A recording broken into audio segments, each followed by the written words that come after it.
Olá, boa noite. Ela tem sido definida como o mal do século pela Organização Mundial da Saúde. Eu estou falando da depressão, uma doença que atinge 1 em cada 10 pessoas.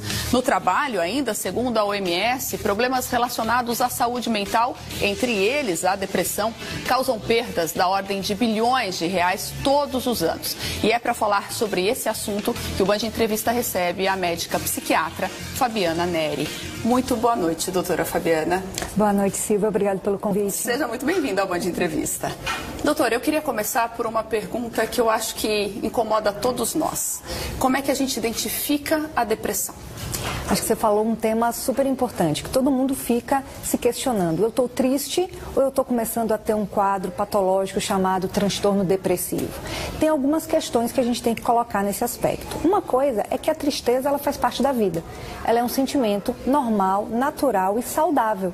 Então é importante a gente estar atento que, eventualmente, de acordo com as situações que forem acontecendo na vida, nós vamos ter sentimentos de tristeza e isso não é patológico, isso não carece de tratamento. Mas a depressão em si, é importante a gente entender que ela vai ter critérios diagnósticos para a gente identificar que aquilo não é somente uma depressão e que aquilo é sim, na verdade, um quadro que determina que você tenha algum tipo de tratamento. Um exemplo disso.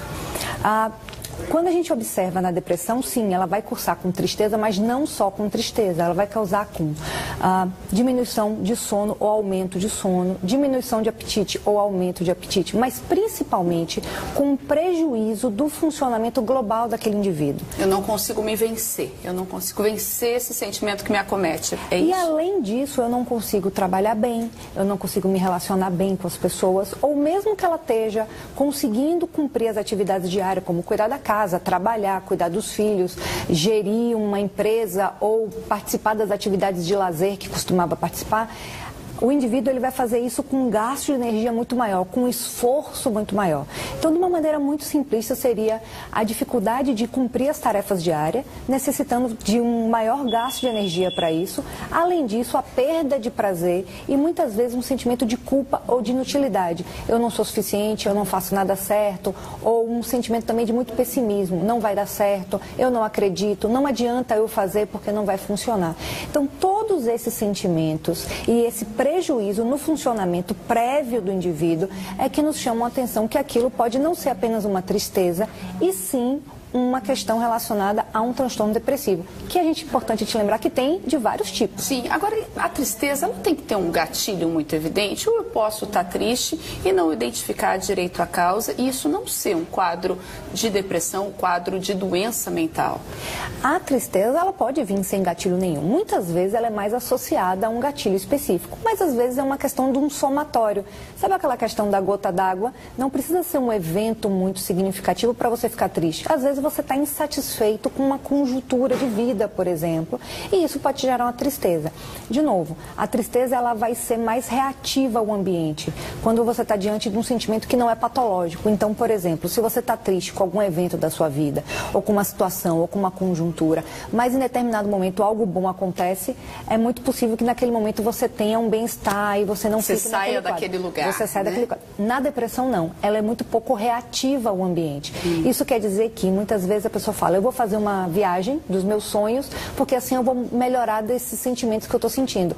E se a pessoa estiver deprimida, ela vai levar a depressão para onde ela estiver. E a viagem dos sonhos não vai ser suficiente para melhorá-la. E a duração desse sentimento e a recorrência deles podem ajudar a pessoa a diferenciar nela ou em alguém que viva com ela esse limite, essa fronteira entre tristeza e depressão? Isso varia muito, porque na verdade a dor e a tristeza de cada um é única. Então você tentar quantificar se você tem uma tristeza maior ou menor, se ela dura mais ou se ela dura menos. O que a gente sempre leva como parâmetro para indicar uma avaliação é se o indivíduo está tendo prejuízo com aquele tipo de sentimento. Todo mundo já ficou triste quando terminou com o namorado, todo mundo já ficou triste quando... As pequenas coisas do dia a dia, né, doutor? Né? Quando foi demitido do emprego, quando está com uma dificuldade financeira. Então isso é o nosso dia a dia. Isso vai vir e vai passar. Realmente, quando é um quadro mais prolongado, é indicado indicado uma avaliação, até para que o psiquiatra possa fazer uma avaliação do tipo, olha, isso aqui é um quadro patológico que na verdade você já tem há anos e só agora você percebeu, ou não, isso aqui é uma questão psicológica, acho que é apenas uma questão relacionada a trabalhar essa sua dinâmica, ou fazer uma psicoterapia com um psicólogo especialista na área, isso vai ser suficiente para trabalhar essas suas demandas psicológicas, dinâmicas. A avaliação vai fazer essa separação. A depressão é sempre triste? Não, você tocou num ponto importante, que eu acho que talvez seja uma das informações que muita gente não tem.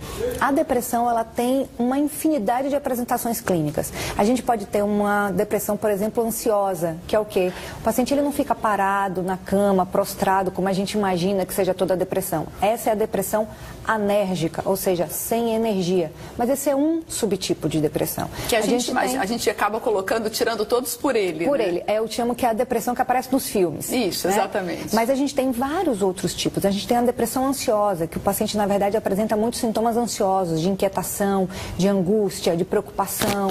A gente tem uma ansiedade onde você tem, na verdade, agitação psicomotora. A gente pode chegar até a... Casos como, assim, balançar de ficar perna. balançando a perna, de inquietação. Até depressões psicóticas, onde o paciente imagina coisas que não existem, ouve coisas que não existem e pode perder completamente o contato com a realidade. É um sintoma de gravidade da depressão. Então, você pode ter, na verdade, o mesmo diagnóstico, transtorno depressivo, um episódio depressivo, e as apresentações, ou seja, como o paciente se apresenta, serem absolutamente diferentes. Então pode ter um quadro de euforia, cujo diagnóstico é depressão. A gente tem um quadro que a gente chama de depressão mista, que é um quadro de depressão onde a maioria dos sintomas são de cunho depressivos, mas existem 2, 3 ou 4 sintomas que são eufóricos, ou de agitação, ou de ativação. Isso acontece, então a gente chama isso de uma depressão mista. E aí esse paciente ele oscila. E aí esse paciente ele oscila. Além disso, é importante fazer sempre o diagnóstico diferencial com o transtorno afetivo bipolar, que hoje está muito na moda, a gente conversa muito sobre esse aspecto, mas que não é aquela pessoa que muda toda hora de humor. Isso não é transtorno afetivo bipolar. O transtorno afetivo bipolar, ele é caracterizado por episódios bem marcados de depressão e episódios bem marcados de euforia, ou agitação psicomotora, ou elevação do humor. Só que essa depressão do transtorno afetivo bipolar, ela é muito parecida com a depressão do transtorno depressivo, mas o tratamento é diferente. Então, tem algumas características e a gente chama essa depressão de depressão bipolar. Então, essa depressão, apesar da característica ser de ficar deprimido, triste, sem querer fazer as coisas, sem prazer, sem energia, existem outras características que falam a favor de ser parte de um transtorno bipolar e não de um transtorno depressivo recorrente. E aí o tratamento é diferente e se o tratamento for igual, o paciente está em grande risco. Quando a senhora estava descrevendo a depressão, olha, a doutora Fabiana pediu, gente, para eu chamar de você, mas eu vou ter que me desculpar aqui, acho que eu não vou conseguir. Quando a senhora estava descrevendo a depressão, a senhora citou várias características. O paciente não precisa atender a todas elas, ele pode ter algumas delas. É isso.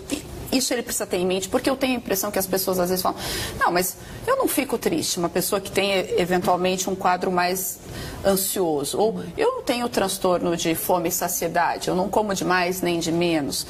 Sim, mas não precisa atender a todos os requisitos do diagnóstico, precisa? De jeito nenhum. A gente considera que existem critérios maiores, que esses têm que estar presentes para você ter o diagnóstico de depressão, e critérios menores, que podem estar ou não e podem se somar também. Então, quais são os critérios maiores da depressão? Sentimento de tristeza durante todos os dias, na maior parte do dia. Por isso que eu digo, a tristeza na depressão, ela não é tão reativa. Você vai ficar triste quase todos os dias. Esse é um critério maior. E o outro critério maior é sentimento de culpa ou de inutilidade. Então, às vezes, a pessoa não tem tristeza, mas tem um sentimento de culpa muito grande. Culpa pelo que fez, pelo passado, pelo que aconteceu. E que aquilo, na verdade, é uma distorção cognitiva da depressão. No momento que a depressão passa, aquela culpa toda de fatos reais que aconteceram, passa. Ela desaparece. Então, é um sintoma se apresentando na maneira do paciente pensar, na maneira do paciente se comportar, na maneira do paciente sentir as coisas. Os critérios menores seriam o que você falou. A alteração do apetite para mais ou para menos, alteração do sono para mais ou para menos, falta de energia, cansaço. Um dos principais sintomas, os iniciais da depressão, geralmente não é tristeza, geralmente é cansaço, fadiga e falta de concentração. Vou interromper um pouquinho a nossa conversa, mas a gente volta desse ponto, porque cansaço já assusta muita gente, né? Quem que não se sente cansado nos dias de hoje? A gente vai para um rápido intervalo e volta já. Estamos de volta e o Band Entrevista deste sábado recebe a médica psiquiatra Fabiana Neri. Doutora Fabiana, a senhora terminou o bloco passado falando de cansaço e eu já fiquei aqui de orelha em pé. Porque quem é que não se sente cansado nessa vida que a gente leva nas grandes cidades? Então a minha pergunta para a senhora é: em que medida o paciente tem capacidade de perceber que esse cansaço não é um cansaço? Esse cansaço é a ponta de um iceberg de uma doença que precisa ser tratada.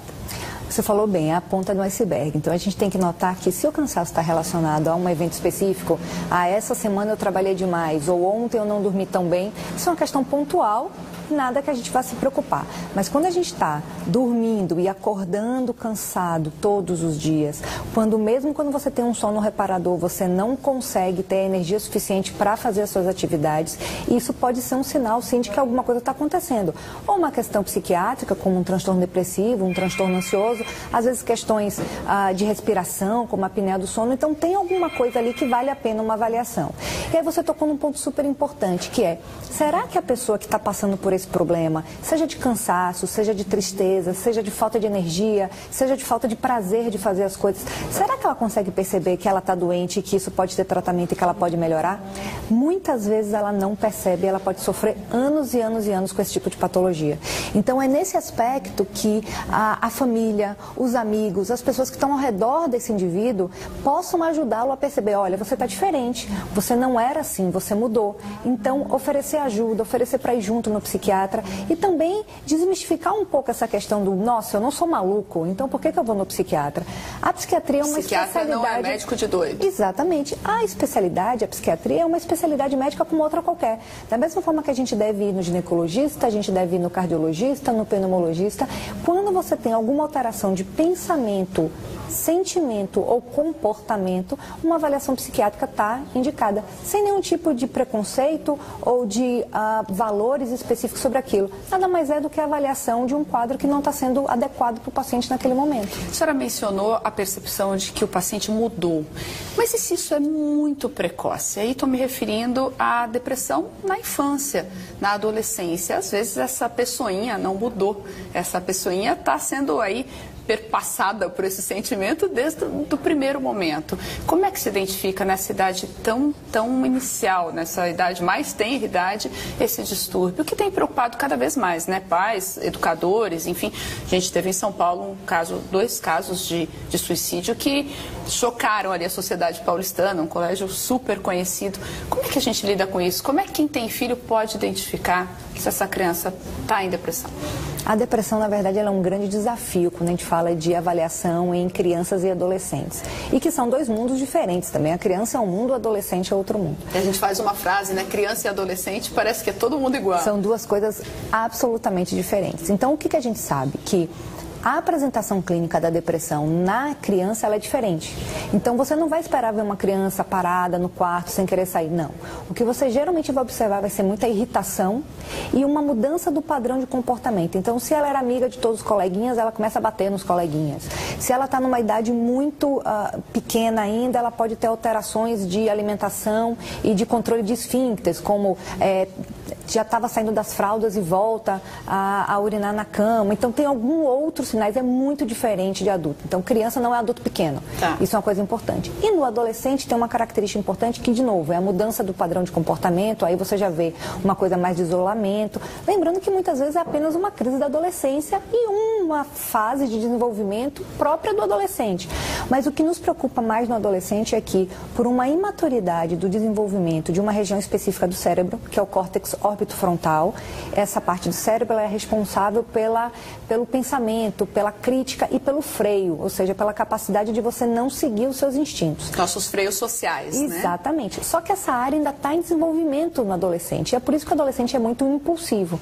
Quando você junta sintomas depressivos ou ansiosos com a impulsividade e a imaturidade do adolescente, você tem uma combinação explosiva. E aí você tem uma incidência maior, realmente, de tentativas de suicídio nessa fase da vida. Para esses pais, tem marcadores, como a senhora mencionou, para os adultos? Quer dizer, nos adultos a gente falou ali de uma sensação de incapacidade ou de culpa e de uma tristeza que perpassa o dia a dia. Para esses adolescentes, tem pontos que os pais devem ficar mais de olho?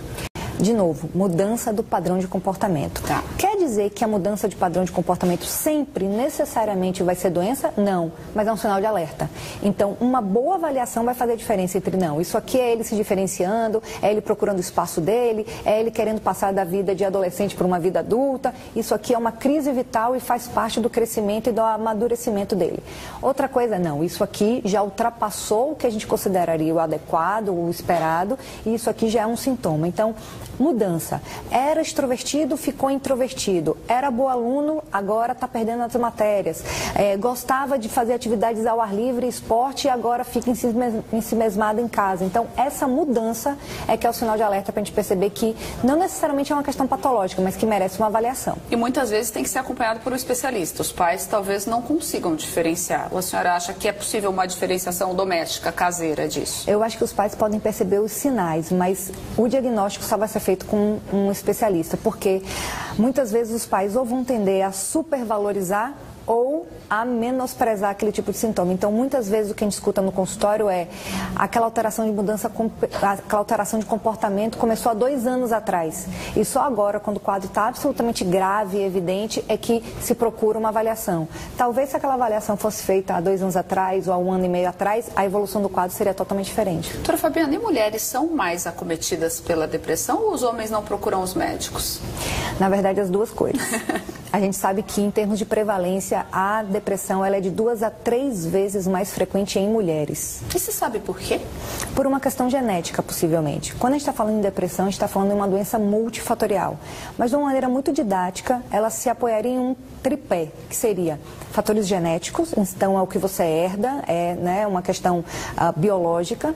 Existem questões de personalidade, então pessoas que têm uma personalidade mais estruturada teriam tendências a ter características como resiliência, que poderiam proteger esse indivíduo de sintomas depressivos.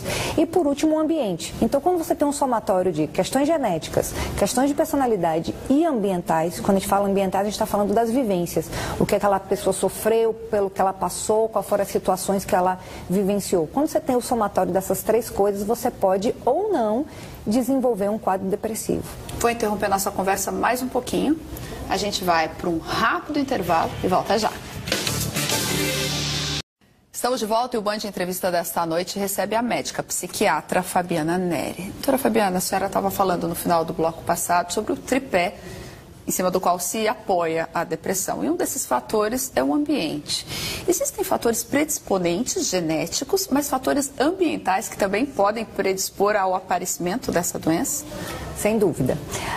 É importante você ter uma base genética, mas a base genética ela não determina necessariamente que você vai ter o quadro depressivo. Você pode ter uma questão genética e se você tiver uma personalidade adequada, resiliente, bem estruturada e um ambiente favorável, talvez você não desenvolva aquela patologia em nenhum momento da sua vida. O que é um ambiente favorável? Uma família bem estruturada, relações sociais tranquilas? Poucos traumas, por exemplo, a gente sabe hoje que abuso sexual e abuso físico na infância está muito relacionado à doença mental, de várias formas. A suicídio, a depressão, a ansiedade, a transtornos ansiosos de uma maneira geral.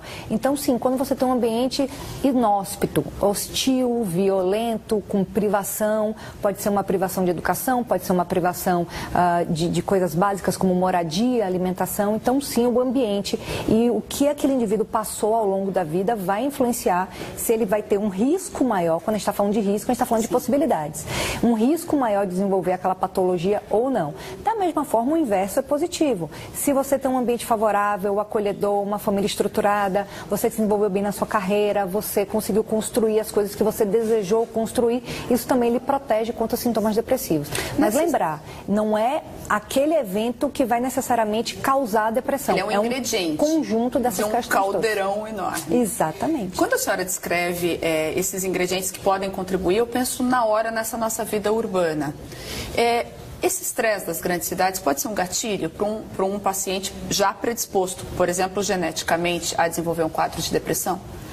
A depender de como ele lida com aquelas questões, sim. Tem gente que lida muito bem e que gosta da coisa corrida, da cidade, da velocidade. E já vão ter indivíduos que, por características de personalidade, não vão gostar desse tipo. Então, é muito importante a gente entender que o indivíduo tem que estar inserido dentro do contexto que é adequado para ele e que vai ser totalmente diferente do que seria para um outro indivíduo, que às vezes são irmãos, mas que têm personalidades, temperamentos, gostos diferentes. O álcool e as drogas têm que papel? Podem ser gatilhos da depressão? São usados como fuga por deprimidos não diagnosticados? Como é que eles entram nessa história? Na verdade, tem as duas coisas. Você falou em 2 pontos super importantes, que é, o primeiro, muitas vezes o indivíduo deprimido ou com um transtorno de ansiedade grave, ele vai usar o álcool e algumas vezes a droga, mas mais frequentemente o álcool como tratamento. Só que aí uma coisa que estava ruim fica muito pior, porque o próprio álcool, ele tem efeitos depressiogênicos, ou seja, o álcool em excesso, ele causa sintomas depressivos em quase todos os indivíduos.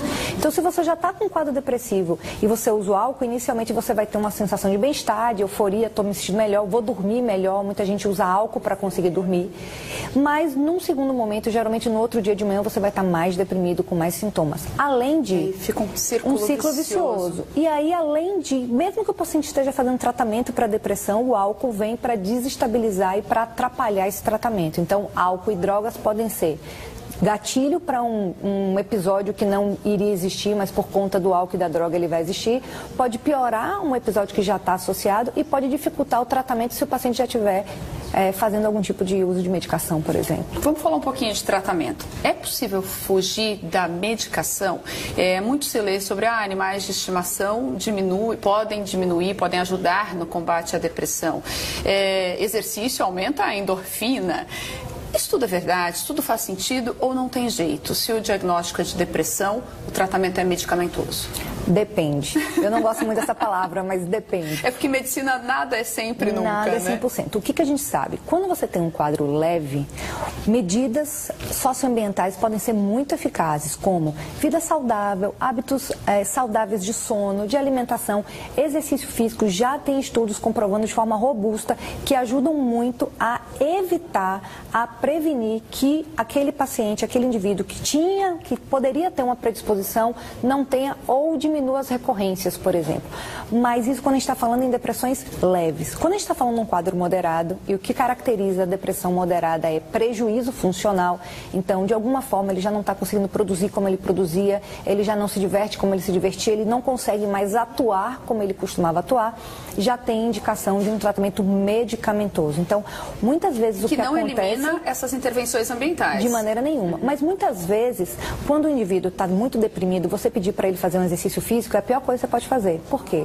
Porque ele já está se sentindo inútil, ele já está se sentindo que ele não tem energia para fazer as coisas, e aí você pede para ele fazer mais uma coisa que ele não vai dar conta de fazer. E que eventualmente ele odeia. Exatamente. Então, a ideia é que uma boa avaliação parte do pressuposto de você identificar quais são os sintomas, quais são as possibilidades, qual é a necessidade daquele paciente e como você vai ajudar ele naquele momento. Não quer dizer que, se você iniciar a medicação, você não vai estimular o exercício físico no momento seguinte. Mas, às vezes, estimular o exercício físico no momento inadequado pode fazer o tratamento não funcionar e o paciente se desestimular. Isso é muito complicado. Então, não existe uma sequência correta para todos os casos. Olha, primeiro intervenção ambiental e depois o medicamento. Não. Às vezes, essa sequência precisa ser invertida. Exatamente. Principalmente quando você está avaliando se é uma depressão leve, moderada ou grave. Muitas vezes, eu sei que é um tema difícil de a gente abordar, mas muitas vezes uma depressão grave, associada a risco de suicídio, ela tem indicação inclusive de internamento, que nada mais é do que um ambiente seguro para que você possa iniciar a medicação, dar tempo dessa medicação começar a fazer efeito, porque não é do dia para a noite, e proteger o paciente desse pensamento suicida. Uma vez que a medicação começa a fazer efeito, o paciente melhorou, ele sai dessa internação e tem alta como em qualquer outro hospital clínico. Mas muitas vezes essa proteção da internação é a diferença entre o paciente conseguir sobreviver àquele episódio e ter um desfecho letal. Doutora Fabiana, uma curiosidade, o que acontece dentro da cabeça desses pacientes? É necessariamente um transtorno químico? Falta neurotransmissor ou não? São várias formas, vários substratos da doença? Na verdade, assim, falta neurotransmissor também. O que a gente sabe é que os neurotransmissores, eles têm, na verdade, uma cascata de eventos. Então, muitas vezes, a falta de um neurotransmissor comentou, vai acarretar em mais de 20 ou 30 eventos a nível cerebral e sistêmico. Então, hoje a gente sabe que a depressão ela é uma doença sistêmica, ela não mexe só com o cérebro. A gente tem alterações, por exemplo, de substâncias que a gente chama de citocinas, que são substâncias pró-inflamatórias. Então, você tem alterações em todo o seu organismo. Não é à toa que a gente fica sem energia, não é à toa que a gente sente, às vezes, um peso nas pernas durante a depressão. Então, é uma doença clínica, bioquímica, mas ela é sistêmica, ela não é só cerebral. Para a gente encerrar, queria trazer um assunto que tem aí acompanhado o dia a dia de Salvador, que são as brigas entre agentes de trânsito e motoristas. A minha pergunta para a senhora é, estamos enlouquecendo? Essas brigas podem ser um sinal de uma doença mental coletiva, um estresse que está afetando as nossas relações a esse nível? Isso é possível? Eu acho que o estresse não tratado, ele pode levar realmente a um ambiente de mais conflito, de maior violência. A gente tem que entender aí caso a caso. Você pegou um exemplo específico que são brigas no trânsito. O trânsito hoje, por sua relação caótica, por uma dificuldade de transporte público, por uma inviabilidade aí das grandes cidades, isso tem acarretado sim aumento de tensão, aumento de estresse e respostas impulsivas.